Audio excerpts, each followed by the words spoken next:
Hello student, welcome to our YouTube channel commerce proficiency. आज की class में हम कवर करेंगे एक नया chapter dissolution of partnership form वाला। इससे पहले वाला जो चैप्टर है मैंने वो आपको करवाया है, कवर कराया है। थोड़ा सा लास्ट वाला टॉपिक रहता है 4-5 सम, वो मैं आपको आने वाली वीडियोस में बता दूंगी। सम से कैसे समझाए जाएंगे मैं करवा दूंगी अपनी तरफ से। तो अगर अभी तक आपने मेरे चैनल कॉमर्स प्रोफिशिएंसी को सब्सक्राइब नहीं किया, सब्सक्राइब कीजिए ताकि जब भी मैं न्यू वीडियोस अपलोड करूं तो सबसे पहले नोटिफिकेशन आपके पास जाए, आप वीडियो देखें और आपकी कंसिस्टेंसी बनी रहे। आज की क्लास में आपको डिसोल्यूशन ऑफ पार्टनरशिप फर्म का बेस है जो मेन, जिसके बेस पे हमने आगे प्रैक्टिकल क्वेश्चन करने हैं, वो बेस कवर कराऊंगी। तो कुछ भी स्किप ना कीजिए वीडियो को बीच में, आपकी अदरवाइज़ कंसिस्टेंसी ना होने से टॉपिक आपको क्लियर नहीं हो पाएगा। स्टार्टिंग से लेके एंड तक वीडियो ज़रूर देखें ताकि आपको कंसिस्टेंसी से समझ में आए हर एक टॉपिक। तो ये चैप्टर बहुत इम्पोर्टेंट है। ये जो मैंने इससे पहले वाले चैप्टर कराए हैं, 4 चैप्टर करवाए हैं, उनसे थोड़ा सा हट के है, क्योंकि इसमें हम करेंगे डिज़ोल्व करना, यानी कि बंद किया कैसे किया जाता है फर्म को, और कैसे उसके बाद है जो प्रोसीजर शुरू होता है पेमेंट करने का। तो हर एक चीज़ मैं आपको बिल्कुल कंसिस्टेंसी से, क्लैरिटी से कराऊंगी। जैसे इससे पहले वाले चैप्टर्स हैं जो मैंने 4 करवाए हैं, आपको एक एक करके हर टॉपिक कवर कराए, वैसे मैं इस चैप्टर को भी अच्छे से कवर कराऊंगी। तो आप रेगुलर वीडियोस देखते रहें ताकि आपकी कंसिस्टेंसी जो ब्रेक ना हो। डिसोल्यूशन ऑफ पार्टनरशिप फर्म में क्या होता है, सबसे पहले मैं आपको इसका ओवरव्यू दे देती हूँ। डिसोल्यूशन होता है बंद करना, यानी कि अब इसमें किसको बंद करके चलेंगे हम, पार्टनरशिप फर्म को। यानी कि यहाँ पे पार्टनरशिप फर्म को क्या कर देना, हमने क्लोज कर देना है। यानी कि बिजनेस है जो कंटिन्यू नहीं रहेगा, हमने वहीं पे बंद कर देना है। यानी कि इसमें जो भी होती है फर्म, सारा जो भी इसमें असेट्स है वो सारी बेच दी जाएंगी, और उससे जो भी रिकवरी होगी हमें पैसा मिलेगा, उससे जो लायबिलिटी बनती है फर्म की वो सारी पेमेंट कर दी जाएगी। तो इस तरीके से हम हिसाब किताब करके क्लियर तो अपना फर्म को क्या कर देंगे, क्लोज कर देंगे। तो Indian partnership act make a distinction between dissolution of partnership and dissolution of partnership firm. कहते हैं जो इंडियन पार्टनरशिप एक्ट है वो हमारा दोनों में फ़र्क दिखाता है। फ़र्क किस चीज़ में, एक डिसोल्यूशन ऑफ पार्टनरशिप के बीच में और डिसोल्यूशन ऑफ पार्टनरशिप फर्म के बीच में। ये दोनों अलग कंसेप्ट है बच्चों। डिसोल्यूशन ऑफ पार्टनरशिप एक अलग कंसेप्ट है अपने आप में, और डिसोल्यूशन ऑफ पार्टनरशिप फर्म जो आज करेंगे ये अलग कंसेप्ट बनता है। Dissolution of partnership means termination of the old partnership agreement and reconstruction of the firm due to admission, retirement and death of a partner। कहते हैं अगर हम डिज़ोल्व कर रहे हैं पार्टनरशिप को, सिर्फ पार्टनरशिप डिज़ोल्व की है। पार्टनरशिप डिज़ोल्व करने का मतलब क्या है कि जो पहले वाला एग्रीमेंट था उसको हटा दिया गया, उसकी जगह नए वाला एग्रीमेंट है जो लागू कर दिया जाएगा। तो यहाँ पे पुराना एग्रीमेंट हटाने का मतलब क्या होता है, क्यों ऐसा किया जाता है, जब नया पार्टनर ऐड होता है या कोई पुराना पार्टनर रिटायर होते हैं, डेथ होता है, इसी कारण से जो एग्रीमेंट होता है, जो डीड होती है पार्टनरशिप डीड, उसमें चेंज करने पड़ते हैं।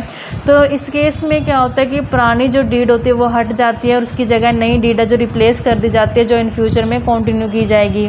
तो इस केस में हम बोलेंगे कि डिसोल्यूशन हुआ सिर्फ पार्टनरशिप का, फर्म नहीं बोलना यहाँ पे, सिर्फ डिसोल्यूशन केसेज का या पार्टनरशिप का डिसोल्यूशन हुआ है। कहते जो dissolution of partnership means may or may not result into the closing down of the business as the remaining partners may agree to carry on the business under a new agreement। यहाँ पे dissolution of partnership का मतलब ये नहीं होता कि हमने business ही बंद कर दिया, नहीं, बिजनेस बंद नहीं होता, बिजनेस चालू रहता है। सिर्फ एग्रीमेंट चेंज हो जाता है कि पुराने वाला एग्रीमेंट हट जाता है, नई वाला एग्रीमेंट है जो वो लागू किया जाता है, लेकिन बिजनेस है जो उसके ऊपर कोई असर नहीं होता, वो चलता ही रहता है। बिजनेस बंद नहीं होगा, सिर्फ पार्टनरशिप की जो रिलेशन होती है उनकी वो क्लोज हो जाती है, नई रिलेशन है जो वो लागू हो जाती है। Dissolution of partnership firm. अब दूसरी तरफ डिसोल्यूशन ऑफ पार्टनरशिप फर्म का मतलब क्या है, जो इस चैप्टर में हम कवर भी करेंगे। डिसोल्यूशन ऑफ पार्टनरशिप फर्म का मतलब है कि यहाँ पे जो बिजनेस है उसी को अपन ने क्या कर देना, बंद कर देना है, यानी कि कंटिन्यू बिजनेस नहीं रहेगा, हमने यहाँ पे बिजनेस क्लोज कर देना है। On the dissolution of firm the asset of the firm are sold. जितनी असेट्स होते हैं फर्म के वो सारी बेच दी जाएंगी, और जो असेट्स को बेच के पैसा रिकवर होगा उससे लायबिलिटी जो पेमेंट कर दी जाएगी। जो अगर मान लो अमाउंट लास्ट में कुछ बच जाता तो पार्टनर्स के बीच में सेटल कर दिया जाएगा।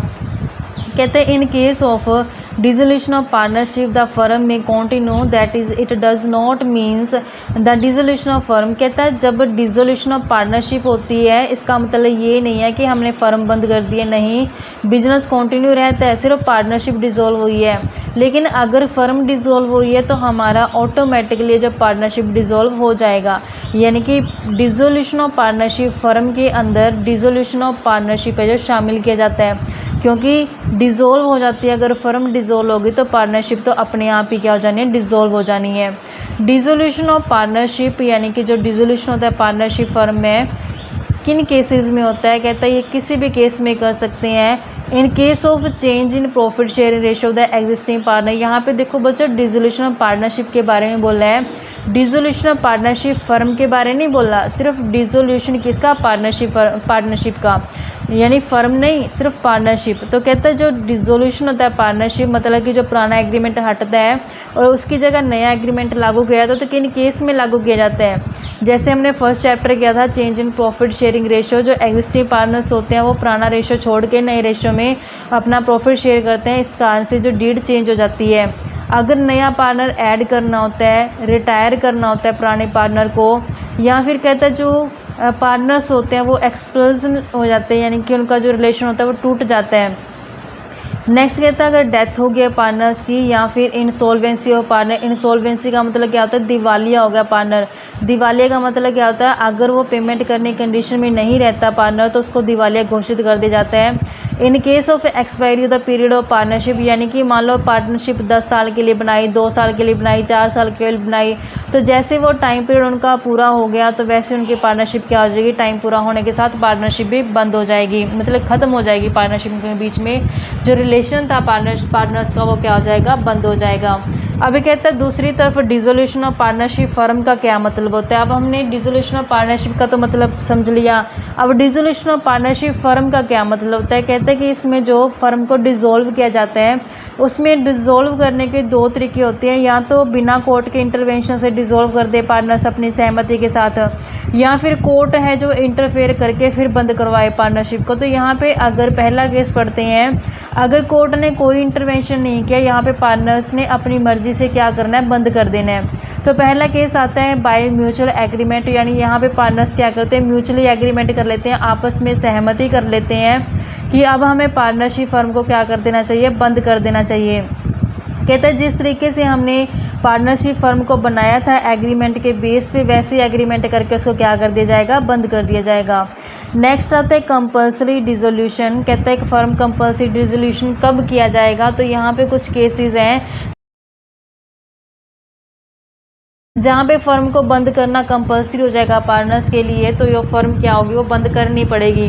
तो क्या क्या रीज़न रहते हैं कंपल्सरी डिसोल्यूशन के। पहला आता है when all but the one partners of the firm become insolvent. कहते हैं यहाँ तो सारे के सारे या फिर उनमें से कोई एक पार्टनर क्या हो गया, दिवालिया घोषित हो गया, यानी कि दिवालिया का मतलब कि वो पैसे पे करने की कंडीशन में अब नहीं रहा। दूसरे की when business of the firm become unlawful, की जो बिजनेस किया जा रहा है फर्म का वो क्या गैर कानूनी तरीके से किया जा रहा है, तो इस केस में भी क्या करना पड़ेगा, फर्म को बंद करना पड़ेगा। नेक्स्ट केस आता है कि on happening of an event. कहते हैं अगर कुछ इवेंट हैपन हो गया उस कारण से क्या होगा, डिसोल्यूशन करना पड़ेगा, हमें फर्म को बंद करना पड़ेगा।